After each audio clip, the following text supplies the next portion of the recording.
Salve, salve, torcedor Alviverde, seja muito bem-vindo ao canal. A gente chega com muita informação do nosso Verdão. A gente vai começar o corte com o pessoal do Esporte Total, falando muito sobre essa preparação para esse confronto de logo mais contra o Botafogo. A gente vai trazer também o Paulo Massini falando qual é a expectativa que o palmeirense pode ter em contratações para essa janela ainda. Então, a gente fechando o vídeo vai trazer também a provável escalação para o jogão de logo mais pelo Campeonato Paulista. Então, você que quer ficar por dentro de tudo que está acontecendo na Sociedade Esportiva Palmeiras, acompanhe esse vídeo até o final. Você que não é inscrito, dá aquela força, vai lá, se inscreva, ative o sininho e deixe o seu like. Bora pro vídeo, rapaziada. E é o seguinte, minha gente, tá definido. Rafael Veiga vai jogar no México. E o técnico Abel Ferreira segue fazendo rodízio no time.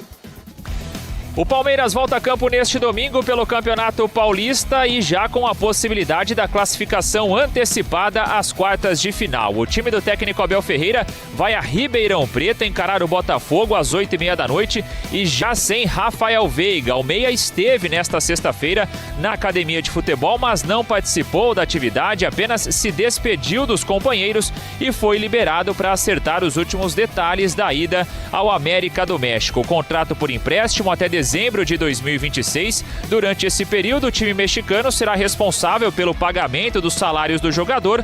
O Palmeiras, em contrapartida, não vai receber nenhuma compensação financeira. Há neste contrato já uma opção de compra que pode ou não ser exercida pelo time mexicano em janeiro de 2027. Assim, Rafael Veiga, o maior artilheiro da história do Allianz Parque, 11 títulos conquistados com a camisa do Palmeiras, já não enfrenta o Botafogo neste domingo e está fora do restante da temporada alviverde. Ainda no treinamento desta sexta-feira na academia de futebol, o volante Lucas Evangelista, em transição física, participou do trabalho com os companheiros em campo, mas ainda com restrições, assim como o meio-atacante Felipe Anderson, baixa no jogo do meio de semana na estreia do Campeonato Brasileiro contra o Galo por um incômodo no joelho, ainda se recupera dessas dores. Justamente por ter utilizado praticamente força máxima nas últimas duas partidas, a tendência é que o Palmeiras do técnico Abel Ferreira seja escalado com um time misto nesse duelo contra o Botafogo.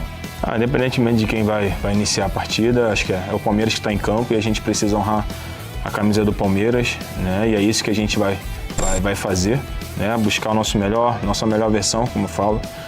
Né? É um jogo difícil, né? Eu joguei lá, sei da dificuldade, mas eu tenho certeza que a gente vai fazer um grande jogo com toda humildade, com muito trabalho, com muito sacrifício. A gente vai lutar os 90 minutos para a gente poder sair com os 3 pontos. O Palmeiras é o vice-líder do Campeonato Paulista. 12 pontos conquistados, a mesma pontuação do Novo Horizontino, primeiro colocado. Em caso de vitória, o Palmeiras pode então já selar essa classificação antecipada às quartas de final do estadual. E nessa rodada no Paulistão tem Clássico e Campinas. E quando Ponte... Ô Isa, é o seguinte, a gente vê as notícias do Palmeiras, né?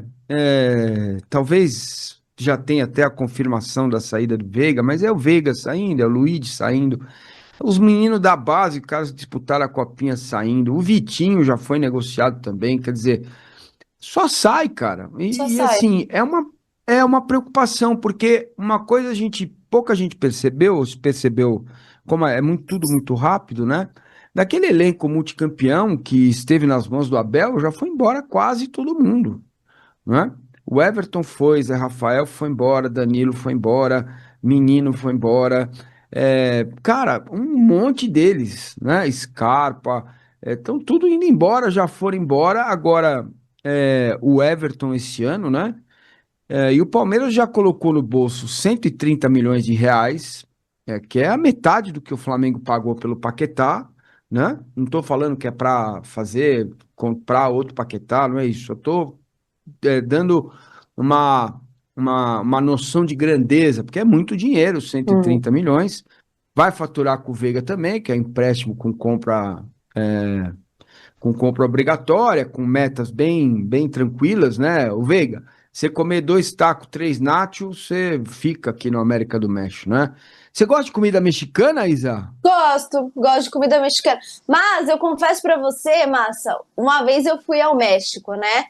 Foi muito rápida essa viagem, que foi uma viagem a trabalho até. Mas Eu vou te falar que eu acho que eu gosto mais é do fast food mexicano, do taco, boa. do burrito, do que propriamente das comidas lá que eles comem no dia a dia. Eles têm aquele mole que eu não sei se você já viu isso, mas é tipo um ensopado de chocolate com frango. São umas coisas meio usadas. E olha que eu não tenho problema para comer, mas eu acho que eu fico mais com o taco mesmo, um burrito, a quesadilha. Esse Paulo Massini é um burritos, né? Tava falando negócio sério e virou pra comida. Falou em comida, eu me perco. Eu Mas também. voltando. Isa, pois é. Voltando, né? Nós vamos ter quase um turno inteiro de Campeonato Brasileiro, primeiras fases de Libertadores, de Copa do Brasil. E até agora, o Palmeiras precisa, gente, precisa de zagueiro. Se sair o Veiga, tem que repor. Eu vejo, cara, o Palmeiras é a Coreia do Norte do futebol brasileiro, é tudo fechado, ninguém fala nada, ninguém dá uma satisfação para a torcida. A senhora presidente Leila Pereira, que se gaba dos seus feitos, quando vem a público tira sarro do torcedor, né? Não é brincadeira mais, já deu, chega, brincadeira, né? Brincadeira besta, né? É quase um bullying com o torcedor do Palmeiras, porque o time precisa pensar em entrar no ano de 26 para realmente quebrar essa história de 25 que não sai da gente, né? É impressionante como o clube está lento, né, nos trabalhos. Não, é impressionante, Massa. E assim, eu realmente não consigo entender, porque a gente sabe que o Palmeiras tem uma forma de negociar, né? O Palmeiras nunca chega com uma proposta oficial sem estar, entre aspas, tudo certo, né? Então o Palmeiras vai lá, chega pro time e fala, eu tenho interesse nesse jogador, qual é a situação, o que você quer? Aí o time vai lá, eu quero isso. Então o Palmeiras negocia primeiro, entre aspas, em off, e aí estando tudo certo faz a proposta. Se o Palmeiras entender que não vai chegar ali no valor que o clube quer, não faz a proposta. Mas eu não sei, eu acho que falta são formas de negociar, mas eu acho que falta uma agressividade, sabe? Beleza, vou dar um all-in, vou colocar a proposta oficial na mesa, que você não vai querer mesmo? Porque não é possível, o que acontece? Pô, o Palmeiras hoje é um time que todos os jogadores querem jogar, essa é a verdade, porque é um time estruturado, é um time que tem uma baita academia de futebol, lá dentro do clube tem tudo para o jogador, é um time que briga por títulos, é um time que paga em dia. Então assim, você vai me dizer que um jogador não quer jogar no Palmeiras? Com certeza quer. A gente sabe que tem as dificuldades das negociações, dependendo de cada negociação. Só que, poxa, não é possível que o Palmeiras não consiga trazer um jogador. Não é possível, não entra na minha cabeça. E aí o tempo tá acabando, né? Porque, tem até março. Tem até março, entre aspas, porque na segunda-feira fecha a janela europeia. Ou seja, o Palmeiras até pode contratar de times europeus, mas os times europeus não podem se movimentar. Então fica mais difícil um time europeu liberar o seu jogador. E aí você vai para aqueles mercados alternativos, que tudo bem, você pode encontrar gente? Pode. Mas fica mais limitado. Então, assim, eu não sei. A impressão que dá é que o Palmeiras não vai trazer mais ninguém. A gente tenta apurar e tudo mais, mas realmente é tudo muito fechado no Palmeiras, né? É difícil, a gente só fica ali na especulaçãozinha e tal. Mas é normal a gente entender que o torcedor fique ansioso, fique preocupado, porque as necessidades do elenco são claras. Não o Palmeiras hoje ele não tem necessidade para compor elenco, ele tem necessidade de jogadores que cheguem jogando. Então, assim, o Palmeiras precisa se mexer, porque, como você disse, até o meio do ano já metade do Campeonato Brasileiro foi. E depois vem Copa do Mundo, difícil contratar para um time brasileiro, né? Tudo bem, se sair alguém muito importante, você repõe, mas porque ali é a principal janela, né? Vai, o cara se destaca na Copa do Mundo, o preço sobe, você tem que ter uma agilidade maior. Então, essa questão para mim é clara. A reformulação que foi dita, não fui eu que inventei isso, tá? O treinador Abel Ferreira falou isso, o Barros falou isso, no final do ano passado, montamos um elenco para 25 e 26, beleza, 25 bateu vice, ok, vamos lá, vamos entender, mais ponderado, dá para entender que você foi segundo colocado, ok, vamos para 26, 26, aquilo que você planejou está se desfazendo, né? Na medida em que sai o goleiro, você dá o goleiro de graça. Na medida em que vai o Veiga, agora emprestado. Você pode falar assim, mas não tá jogando nada. Ok, mas tem um cara lá para jogar. Pelo menos na noite mágica, o cara entrou e fez Exatamente. acontecer, né? Agora já perdeu o Aníbal, que também não estava bem. Bom, aí o Facundo, ok, e o Mikael, nem sei porque foi contratado, né? Nem Então, achava mas tão ruim assim. Massa, o Facundo e o Mikael, para mim, são exemplos de contratações desse planejamento aí de reconstrução que não deram certo. E aí a gente vai começar a pensar que. Porque os caras chegaram ano passado e já foram embora. E ainda o Facundo deu um prejuízo, porque ele foi por um valor mais baixo do que ele foi comprado. O Mikael também, assim, não deu para entender. O Emiliano Martinez, por exemplo, é outro jogador que ele não joga. Você vê, no fim do ano passado, o Abel preferiu colocar o Fux improvisado de volante do que colocar o Emiliano Martinez para jogar. Outro nome que veio para reforçar o elenco nessa reconstrução e também não é utilizado. Então, assim, o que aconteceu? Sabe? Tudo bem, é normal que você contrate um jogador ou outro que não dê certo, só que esse volume aí de contratação que não deu certo, ou de jogadores mais comuns, ela foi grande, né? O próprio Sousa, eu até acho que ele é voluntarioso e tudo mais, acho que ele pode ser importante, faz seus golzinhos, pode ser importante em determinados momentos, mas foi uma contratação cara para um jogador que não vai mudar o jogo, não é um jogador de mudar o jogo, né? Como é um Vitor Roque, por exemplo, até um próprio Andreas Pereira que tem muita qualidade. Então, assim, eu questiono muito essa reconstrução do Palmeiras. Pois é, no aspecto Sousa, já sei que vou apanhar. Veja que a Isa gosta mais ou menos. Eu gosto bastante do Sousa. Acho que em uma questão de tempo ele vai crescer ainda mais. Tem condições de crescer, né? Isa, agora tem Botafogo de Ribeirão Preto, né? Mas dá um pitaquinho da estreia do Palmeiras no Campeonato Brasileiro. O estadual já foi, 12 pontos, né? Tá classificado e tudo bem. Escancarados os nossos erros defensivos, né? Num time que foi até bem, não achei mal coletivamente, não, mas individualmente entregamos a paçoca. Da onde vem esse termo, né? Entregou a paçoca. Vamos pesquisar. Vamos pesquisar. Uma pergunta boa. Pois é. Você que está vendo a gente, está deixando o like, se inscrevendo no canal e surpreso com qualidade de Isa Labate, é porque você não está aqui há muito tempo. Quem conhece como eu, conheço Isa Labate há muito tempo. Então, por favor, responde para a gente de onde vem essa expressão. O zagueiro entregou a paçoca. Quem foi que inventou? Porque a paçoca é uma delícia, cara. Paçoquinha de amendoim, né? Eu gosto de paçoca com sorvete de coco da Jundiá. Faça essa mistura um dia, viu, Isa? Vai ficar bom. Vou tentar, hein?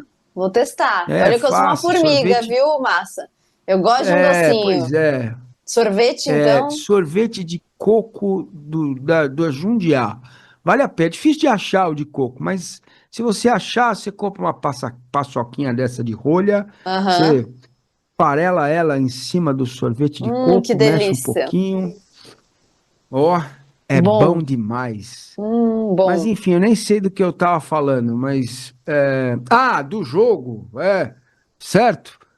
Palmeiras e Galo lá na Arena MRV. Dá um pitaquinho pra gente encerrar o papo com você aqui.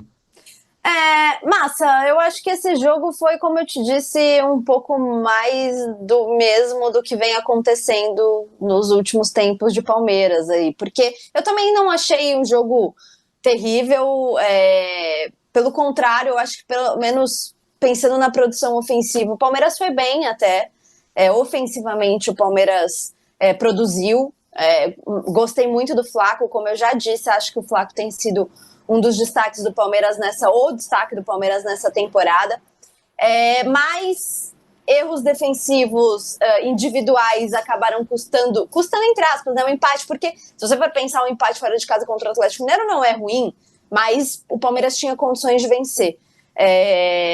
E eu acho ainda aquela questão que eu digo, assim, Marlon Freitas e Andreas Pereira, para mim, eles podem ser melhor aproveitados. Você imagina se tiver um 5 ali para deixar a defesa mais protegida, para deixar o meio de campo mais protegido e dar mais liberdade para esses jogadores distribuírem o jogo. Porque são baita jogadores. Andreas Pereira, você tem no meio-campo, Andreas Pereira e Marlon Freitas é um baita meio-campo.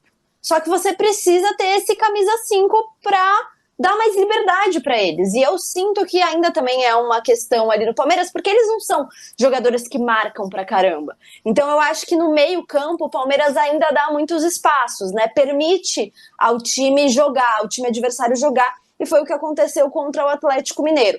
Então, assim, é isso, assim, um primeiro jogo, a gente viu também vários times, vários não, né? Cruzeiro e Flamengo, que são times que a gente coloca aí como postulantes ao título também, tropeçando. O Cruzeiro tomou de 4 do Botafogo, que tá todo em crise. Aliás, com 2 do Danilo, como o Danilo cairia bem, né, nesse meio campo.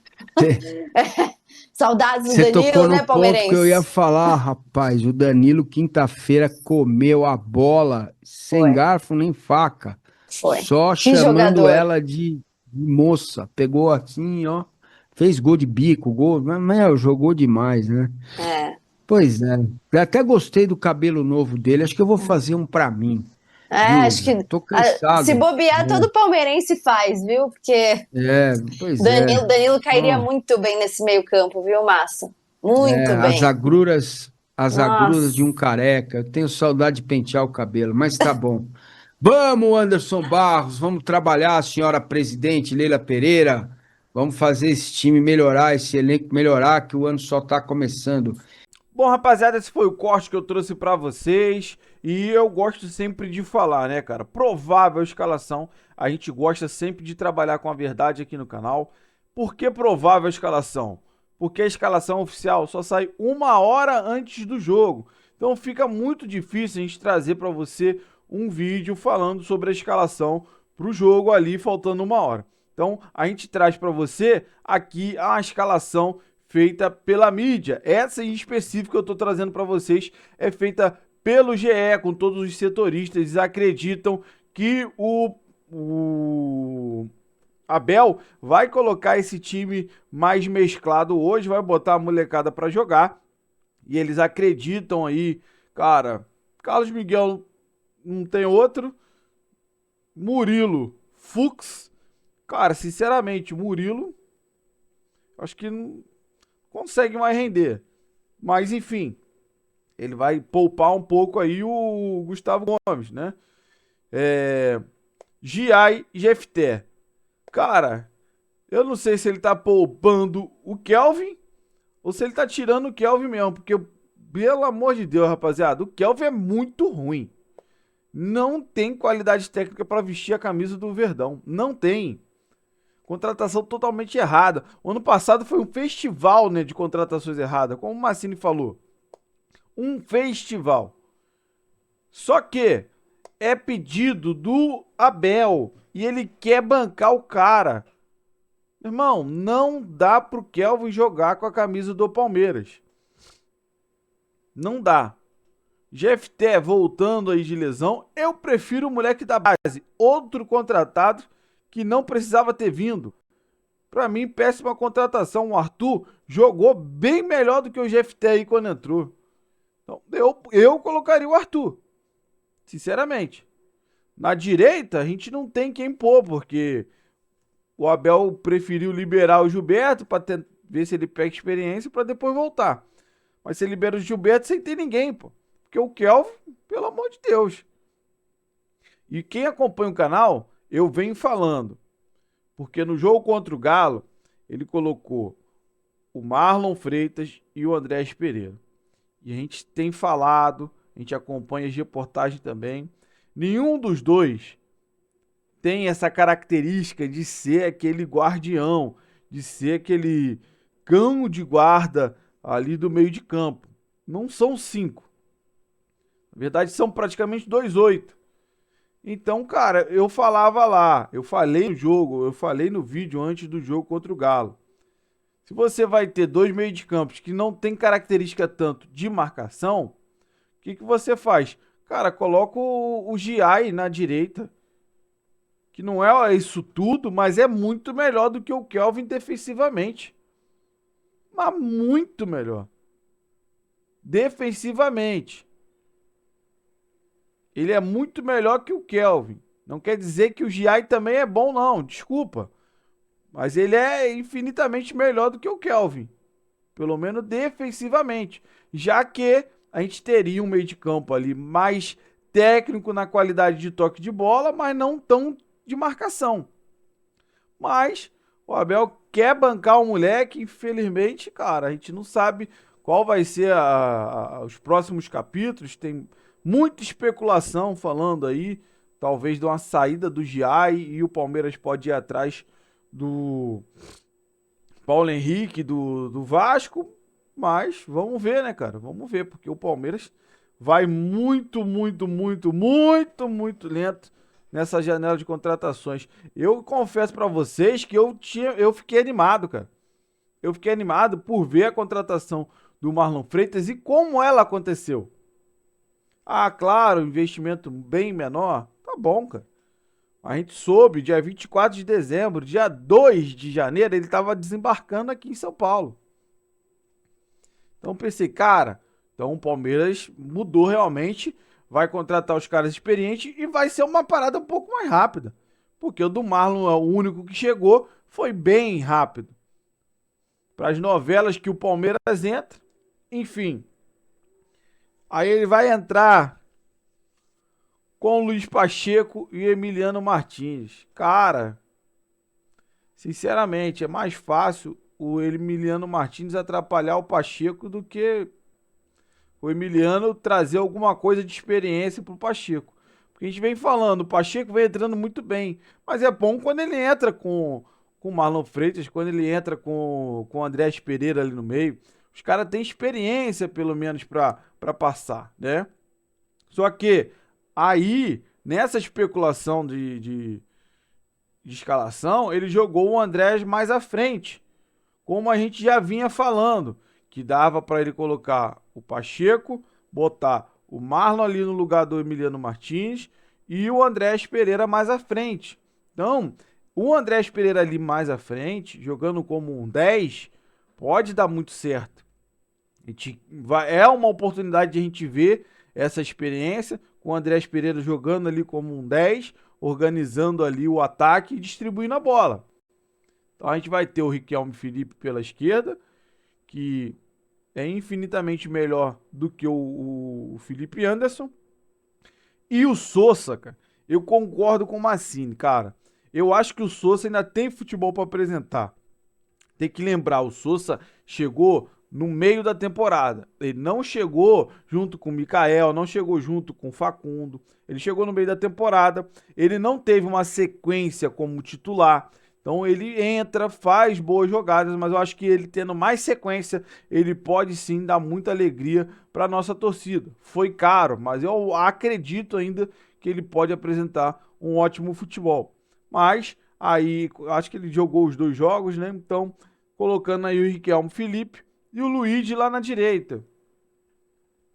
Sinceramente, eu não acredito muito no futebol do Luigi, não. Aí eu não sei a sua opinião. Depois, no final, eu vou pedir para você compartilhar com a gente o que você achou de tudo que foi falado. Mas, sinceramente, eu não acho que vai desenvolver muita coisa, não. Mas temos aí também o nosso Tigrinho, que volta a ser titular, né? Não tem gols ainda na temporada. Não, tem um gol, perdão. Tem um gol na temporada, mas no Brasileiro não tem gols no estadual, mas teve lesão no início da temporada, né? Mais no início do que agora, né? Então, assim, é um time equilibrado, né? Porque, sinceramente, na retaguarda ali, pra mim o melhor é o Fux. Depois, Giai, GFT, acho que o Murilo é o último. E aí no meio de campo com o Emiliano Martins, porque você vai ter o André mais à frente. Então assim, cara, vamos ver. Vamos aguardar para saber como o Palmeiras vai se comportar nesse jogo contra o Botafogo. Porque praticamente está classificado, como o Massini falou. Então o Abel pode sim testar. Então, assim, a gente vai ter a qualidade do meio de campo mais à frente e vai ter 2 jogadores ali de mais marcação, que é o Emiliano Martinez e o Pacheco. E aí, cara, são testes. São testes. A gente sabe que são times mais fracos, mas estão trabalhando há mais tempo que os times grandes. Então, a gente fica na expectativa de saber como o Palmeiras vai se comportar nesse jogo logo mais. Então, eu quero saber de você, que acompanhou o vídeo até o final. Qual é a sua opinião? De tudo que foi falado, você concorda, discorda? Deixa aí nos comentários. Você que não é inscrito, dá aquela força pro canal, se inscreva, ative o sininho para você não perder nenhuma novidade aqui do seu Notícias do Verdão e deixa o seu like, ajuda demais o vídeo chegar para muito mais palmeirense. Se você puder hypar o vídeo, hype o vídeo aí, ajuda demais o meu trabalho. Fica aqui o dia inteiro procurando matéria, notícia, informação, tudo do nosso Palmeiras para trazer para você. Então, quando você hypa, mostra pro YouTube que é um vídeo legal, que é conteúdo bom, que ele vai entregar para muito mais palmeirense. Então, rapaziada, até logo mais, se Deus quiser, com um pós-jogo de uma grande vitória do nosso Verdão. Valeu, rapaziada, um grande abraço.